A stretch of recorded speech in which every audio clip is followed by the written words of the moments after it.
Siapakah Nabi Musa itu? Betulkah Taurat diturunkan Allah kepadanya? Untuk menjawab ini, baiklah kita perinci persoalannya ke dalam beberapa bagian. Kelahiran Musa.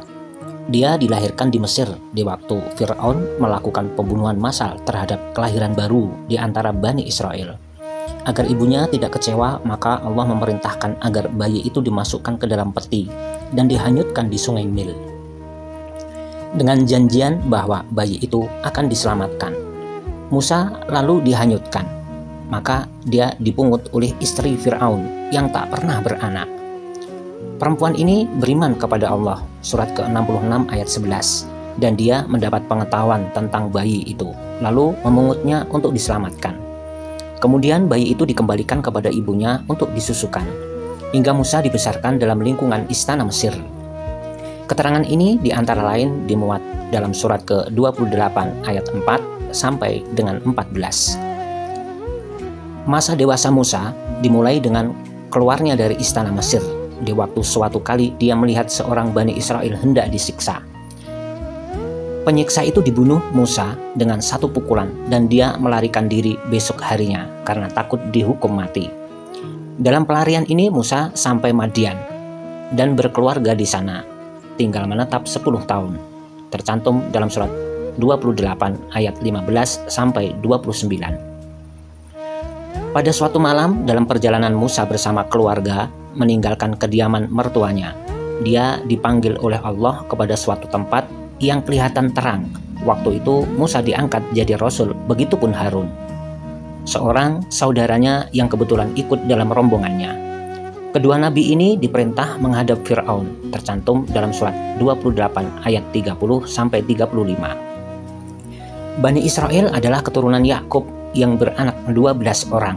Sewaktu Yusuf menjabat menteri perekonomian di Mesir, maka Yakub dan semua keluarganya meninggalkan daerah Palestina sebagai kampung halaman, berangkat ke Mesir karena terpaksa oleh kekurangan makanan.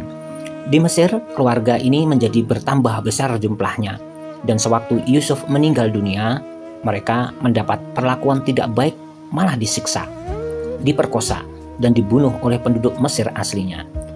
Untuk menyelamatkan Bani Israel itu, Musa dan Harun diperintahkan Allah untuk membawa bangsanya kembali ke kampungnya bermula, yaitu di Palestina.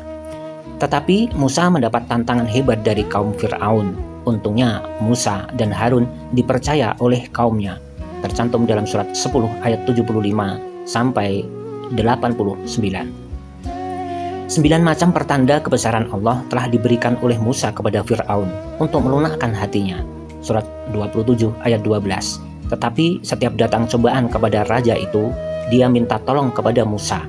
Kemudiannya menantang lagi, tercantum dalam surat ke-43 ayat 46 sampai 52. Maka datanglah waktu yang ditunggu-tunggu.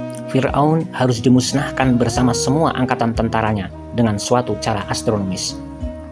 Dan cobaan yang diberikan kepada selamanya ini hanyalah sementara, menunggu waktu yang tepat, yaitu Yaumuz Zullah, atau transit planet-planet di atas orbit bumi. Waktu itu radiasi surya akan membesar, menimpa bumi, dan akan terjadilah gelombang pasang besar di Laut Hindia kini. Perhatikan maksud beberapa ayat suci ini. Fir'aun sengaja dimusnahkan dengan menenggelamkan pada Laut Merah, yang waktu terjadi gelombang pasang di Laut Hindia, airnya mengalir ke selatan. Waktu itu rombongan Bani Israel menyeberang di Laut Merah menuju pantai timur. Hal itu berlaku atas perhitungan tepat dari Allah dengan memakai pembesaran radiasi surya atas permukaan bumi. Hal ini telah dibicarakan pada beberapa video yang telah berlalu. Kalau pasukan gajah dimusnahkan dengan ledakan besar, maka Fir'aun dengan gelombang pasang laut di Hindia yang mengeringkan utara Laut Merah. Tanpa perhitungan, karena dipengaruhi oleh dengki dan rasa permusuhan, maka pendurhaka itu dikejar oleh lidah air yang menggulung naik dari selatan. Pasukan itu karam, sedangkan rombongan yang dikejarnya telah selamat sampai ke seberang. Jika Sodom, Gomorrah, dan Siberia dihantam oleh petir besar sebagai yang dimaksud dalam surat ke-11 ayat 83, maka ada pula bangsa yang ditimpa oleh topan badai atau gempa bumi ataupun letusan gunung yang semuanya ditimbulkan oleh pembesaran radiasi surya karena terjadinya transit planet atau double transit planet di atas orbit bumi. Kemudian itu Musa diperintahkan membagi Bani Israel itu jadi 12 bangsa atau 12 persukuan sebagai keadaannya berlaku sampai kini. Surat ke-7 ayat 160. Dan datanglah masanya bagi Musa untuk mendidik dan mengajar bangsanya menjelajahi hidup ini dengan mematuhi ajaran Allah. Perhatikan beberapa maksud ayat suci ini. Dalam beberapa ayat suci didapat keterangan bahwa kitab yang diturunkan kepada Musa itu dinamakan dengan Taurat. Orang pernah menyebut the Ten Commandments sebagai hukum tertulis dalam Taurat. Tetapi hal itu tidak kita dapati perinciannya dalam Al-Quran. Hanya pernah kita baca dalam Bible, kitab Exodus, chapter 20 ayat 4 sampai dengan 17. Karena Bani Israel itu terdiri dari 12 suku sebagai keturunan Nabi Yakub, masing-masing suku itu diberi nama oleh Musa, tersebut dalam Bible, tidak ditemui di dalam Al-Quran.